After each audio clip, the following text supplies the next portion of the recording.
നമസ്കാരം സുഹൃത്തുക്കളെ, welcome to my talk show.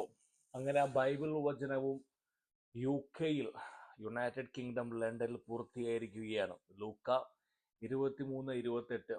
യെരൂശലേം പുത്രിമാരെ, നിങ്ങൾ എനിക്ക് വേണ്ടി കരയേണ്ട, നിങ്ങളുടെയും നിങ്ങളുടെ കുട്ടികളുടെയും അടുത്ത തലമുറയ്ക്കുമായി കരയുവിൻ എന്നാണ് ക്രിസ്തു പറഞ്ഞിരിക്കുന്നത്. UK-യിൽ എന്താണ് സംഭവിക്കുന്നത്? രണ്ട് കാര്യങ്ങളെ പരാമർശിക്കാൻ പോകുന്നത്. ലേറ്റസ്റ്റ് UK-യിലെ സർക്കാരിന്റെ അസാധാരണമായ നടപടി. രണ്ടാമത്തേത് സ്പെയിനിൽ പറഞ്ഞിരിക്കുന്നത് പച്ചക്കള്ളം. സ്പെയിനിലെ ആ പറയുന്ന പ്രവിശ്യയിലെ പെൺകുട്ടികൾ അവരുടെ മാനം രക്ഷിക്കാൻ വേണ്ടി പോലീസ് സ്റ്റേഷനുകളിലും പോലീസ് വണ്ടികളുടെയും പുറകിൽ പോയി ഒളിക്കുകയാണ്. ആദ്യകാലങ്ങൾ കടന്നു വന്നു. ഭക്ഷണത്തിന് അല്പം പാടായിരുന്നു. ഭക്ഷണവും വെള്ളവും കിട്ടാനില്ല. അങ്ങനെ പയ്യെ പയ്യെ ഭക്ഷണവും വെള്ളവും ഒക്കെ തപ്പി പിടിച്ചു കൊണ്ടുവന്നപ്പോൾ ഒരു പുരുഷന് അടുത്ത് എന്താണ് വേണ്ടത്? പിന്നെ ഭക്ഷണമായി, പിന്നെ വെള്ളമായി, പാർപ്പിടമായി. പാർപ്പിടം എന്ന് പറഞ്ഞാൽ വല്ലവരുടെയും വീടടിച്ചു മാറ്റി. പിന്നെ ഒരു പുരുഷനും വേണ്ടത് എന്താണ് എന്ന് എല്ലാവർക്കും അറിയാം. അതുകൊണ്ട് ഞാനത് പൂരിപ്പിക്കുന്നില്ല. അവിടുത്തെ പെൺകുട്ടികൾ മാനത്തിന് വേണ്ടി അവിടുത്തെ പോലീസ് ഞാൻ നുണയല്ല പറഞ്ഞത്, പോലീസ് പരസ്യമായിട്ട് ഒരു ആർട്ടിക്കിൾ പുറപ്പെടുവിച്ചിരിക്കുകയാണ്. സെക്ഷൽ ക്രൈംസ് കൂടാൻ സാധ്യത ഉള്ളത് കൊണ്ട് സ്ത്രീകൾ വീട്ടിൽ ഇരിക്കുക, സുരക്ഷിതമായ സ്ഥാനങ്ങളിൽ ഒളിച്ചിരിക്കുക എന്ന്. നാണമില്ലേ പറയാനായിട്ട്? ഞാൻ UK-യിലേക്ക് കടന്നു വരാം. UK-യിലെ ഓർത്ത് ഞാൻ തല കുനിക്കുന്നു. എൻ്റെ തല ഞാൻ കുമ്പിട്ട് കൊണ്ട് എവിടെയെങ്കിലും തല ഒളിപ്പിക്കാൻ ഞാൻ പാടുപെടുകയാണ്. ഇനി വരാൻ പോകുന്ന തലമുറ 20 അല്ലെങ്കിൽ 40 വർഷം കഴിഞ്ഞ് തരാൻ പോകുന്ന തലമുറ ഒരുപക്ഷെ നമ്മൾ ഓർത്ത് ലജ്ജിക്കുന്നതായിരിക്കും. UK-യിൽ അസാധാരണമായ സർക്കാർ നടപടി എന്ന് പറഞ്ഞു കഴിഞ്ഞാൽ, UK-യിൽ ബോട്ടിൽ വന്നിറങ്ങുന്ന ഓരോ വ്യക്തിക്കും ഒരു പാംപ്ലെറ്റ്, അതായത് ഒരു പത്രിക, ഒരു പത്രക്കുറിപ്പ്, ഒരു 9 പേജുള്ള ഒരു പേജ്, ഒരു പത്രക്കുറിപ്പ് ആദ്യമേ കൊടുക്കും. അതിന്റെ ഒന്നാമത് വെണ്ടയ്ക്ക അക്ഷരത്തിൽ എഴുതിയിരിക്കുകയാണ്: പെൺകുട്ടികളെയോ സ്ത്രീകളെയോ തൊടാനോ പാടില്ല, റേപ്പ് ചെയ്യാനോ പാടില്ല, പെൺകുട്ടികളെയും സ്ത്രീകളെയും തല്ലാൻ പാടില്ല എന്ന്. ഞാൻ ചോദിക്കട്ടെ, ഈ കേൾക്കുന്ന നിങ്ങളോട് ആരാണ് അവസാനമായി പറഞ്ഞിരിക്കുന്നത് സ്ത്രീകളെ തൊടാൻ പാടില്ല എന്ന്? നമ്മുടെ പാഠ്യവിഷയത്തിൽ ഇത് ഉൾപ്പെടുന്നുണ്ടോ? അമ്മയും പെങ്ങന്മാരെയും അല്ലെങ്കിൽ സഹോദരിമാരെയും അല്ലെങ്കിൽ കുട്ടികളെയും തൊടാൻ പാടില്ല, അല്ലെങ്കിൽ അത് തെറ്റാണ് നിങ്ങൾ ആരെങ്കിലും പഠിപ്പിച്ചിട്ടാണോ നിങ്ങൾ മനസ്സിലാക്കിയിരിക്കുന്നത്? അത് ബോട്ടിൽ വന്ന് ഇറങ്ങുന്ന അവരോട് ആദ്യത്തെ പത്രക്കുറിപ്പിന്റെ ഫസ്റ്റ് ലൈനാണ്: ഇവിടുത്തെ സ്ത്രീകളെയും കുട്ടികളെയും തൊടാൻ പാടില്ല, റേപ്പ് ചെയ്യാൻ പാടില്ല എന്ന്. പുതിയതായി ഇന്നലെയാണ് ഹോം ഓഫീസ്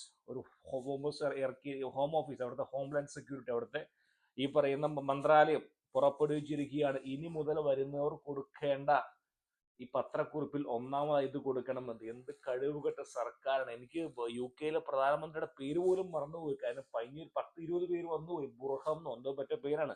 പേരിൽ എന്തിരിക്കുന്നു? കാരണം 6 മാസം കഴിയുമ്പോൾ മാറിപ്പോകും. Care about. ഞാൻ പേര് പഠിക്കാനും ശ്രമിച്ചില്ല. എന്ത് വൃത്തികെട്ട അസാധാരണമായ നടപടി! നിങ്ങൾ ആലോചിച്ച് നോക്കൂ. അതായത് ഇനി വരാൻ പോകുന്ന എന്താണ്? ഇനി ഈ ബോട്ടിൽ വന്നവൻ ഇത് കിട്ടിയത് വിചാരിക്കുക, അവൻ നാളെ പോയി ഒരു പെണ്ണിനെ പിടിച്ചു റേപ്പ് ചെയ്തു. കോടതിയിൽ വന്നു കഴിഞ്ഞാൽ ജഡ്ജിയോട് പറയുകയാണ്: അയ്യോ, എനിക്ക് കിട്ടിയില്ല, ഞാൻ വന്നു, പക്ഷെ എനിക്ക് ഈ പറയുന്ന ലഘുരേഖ കിട്ടിയില്ല. അപ്പോൾ ഉടനെ ജഡ്ജി പറയാണ് കേസ് ഡിസ്മിസ്ഡ്. ഈ കേസ് ഡിസ്മിസ് ആക്കിയിരുന്നു. കാരണം ഈ പറയുന്ന സഹോദരന് കൊടുത്തില്ലല്ലോ. അത് കൊടുക്കാത്ത പോലീസുകാരനാണ് തെറ്റുകാരൻ. അവൻ കൊടുത്തിരുന്നെങ്കിൽ അവൻ ചെയ്യില്ലായിരുന്നു. എന്തൊരു നാടാണ് ലണ്ടനിൽ ഇപ്പോൾ! UK-യിൽ അവസ്ഥ എന്ന് പറയുന്നത് വൃദ്ധർക്ക് പോലും നടക്കാൻ പറ്റുന്നില്ല പുറത്ത്. 60 വയസ്സുള്ള ഒരു മുത്തശ്ശിയാണ് കഴിഞ്ഞ ആഴ്ച റേപ്പ് ചെയ്യാൻ പോയത്. 16-17 വയസ്സുള്ള ആള്, പെൺകുട്ടികളൊക്കെ.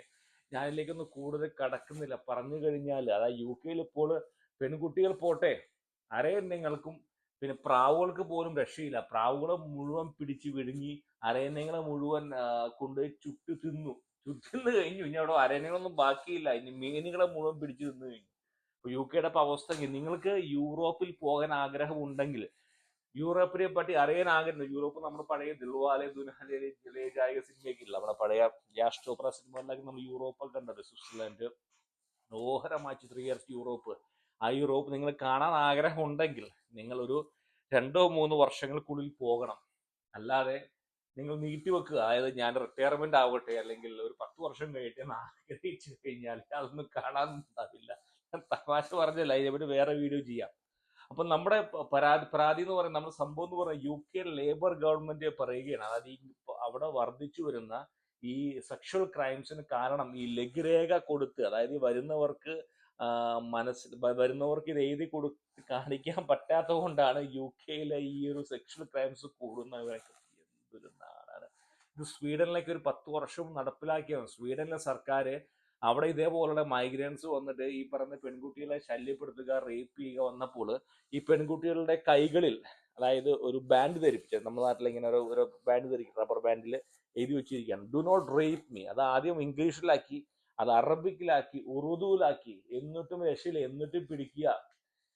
എന്താണ് ഇപ്പൊ ഞാനിപ്പോ ഇതിനെപ്പറ്റി പറയുക? ഇതിപ്പോ അമേരിക്കയിലാണെങ്കിൽ ട്രംപിന്റെ എല്ലാ പോളിസികളും ഞാൻ അംഗീകരിക്കുന്നില്ല. ട്രംപ് എന്താ പറയുന്നത്, അതിന് ഞാൻ കൂടുതൽ കിടക്കുന്നില്ല. പക്ഷെ എന്നാൽ പോലും ഇത് അമേരിക്കയിലാണെങ്കിൽ ട്രംപ് കൊടുക്കാൻ പോകുന്ന 1 വേ ടിക്കറ്റ് എൽസാവഡോറിലേക്ക്.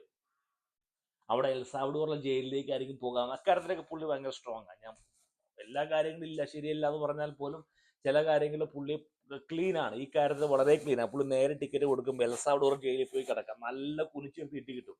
ലണ്ടനിലാണെങ്കിൽ മറ്റേ താങ്ക് യു നോട്ട്, ബുർഹാം എന്ന് പറയുന്ന അദ്ദേഹം ഒരു താങ്ക് യു നോട്ടാണ് കൊടുക്കാൻ പോകുന്നത്. അതായത് ഈ പറയുന്ന, നിങ്ങൾ പറയുക, എൻ്റെ സുഹൃത്തുക്കൾ പറയുക, ഈ ഒരു പത്രക്കുറിപ്പ് കൊണ്ട് വർഷങ്ങളായാലും ഇവരുടെ ഈ പറയുന്ന വരുന്നവരുടെ മനോഭാവവും അവരുടെ മനോവൈകൃത്യവും ആറ്റിറ്റ്യൂഡ് മാറുമോ?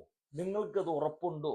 ഇപ്പൊ എനിക്ക് ഉറപ്പില്ല. നിങ്ങളൊന്ന് പറഞ്ഞു മനസ്സിലാക്കുക. അതായത് ഈ പറയുന്ന ഇത് എൻ്റെ ബലമായ ചോദ്യം എന്ന് പറയുന്നത്, നിങ്ങൾക്ക് മനസ്സിലാവുകയാണ് ഈ വരുന്നവരെയും കൊണ്ട് നിങ്ങളുടെ നാട്ടിൽ റേപ്പ് കൂടുകയാണ്, അല്ലെങ്കിൽ സ്ത്രീകൾക്ക് കിടക്കപ്പുറതി ഇല്ലെങ്കിൽ എന്തിനാണ് ഇവന്മാരെയൊക്കെ കയറ്റുന്നത്? ഞാൻ ചോദിച്ചത് തെറ്റുണ്ടോ? അതായത് നിങ്ങൾക്കിപ്പം ഇല്ലേ, ഈ പറയുന്ന ആളുകളെയും കൊണ്ട് നിങ്ങൾക്ക് ശല്യമാണെങ്കിൽ എന്തിനാണ് ഈ ലീഫ്ലെറ്റിൻ്റെയൊക്കെ ആവശ്യം? നേരെ ആ വരുന്ന ബോട്ട് ഞാൻ TGയെ പോലും ആവുന്നില്ല, അങ്ങനെയൊന്നും ഇപ്പൊ നമുക്ക് പറയാൻ സാധിക്കില്ല, അതൊക്കെ TGയുടെ ഭാഷ ഉപയോഗിക്കുന്നില്ല. പക്ഷെ അത് നിങ്ങൾക്ക് തടഞ്ഞുകൂടെ?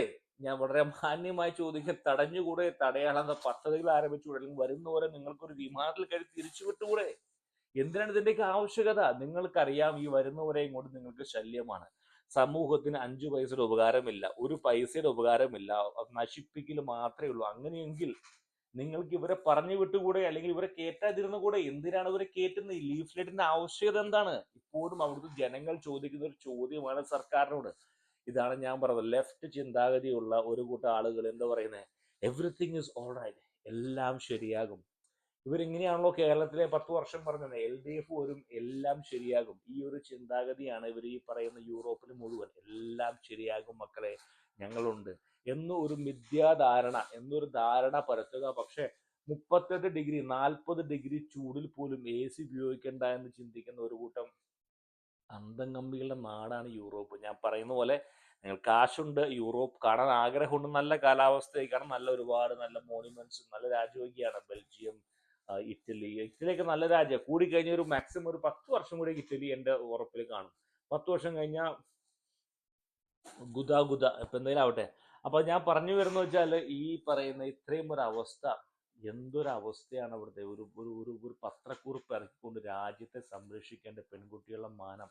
ഞാൻ വീണ്ടും പറഞ്ഞു, അടുത്ത് വരാൻ പോകുന്ന തലമുറ വേണ്ടി ഞാൻ പ്രാർത്ഥിക്കാം, അവർക്ക് വേണ്ടി കരയാൻ എനിക്ക് നിവൃത്തിയുള്ളൂ. കാരണം എൻ്റെ കയ്യിൽ അധികാരങ്ങളൊന്നുമില്ല.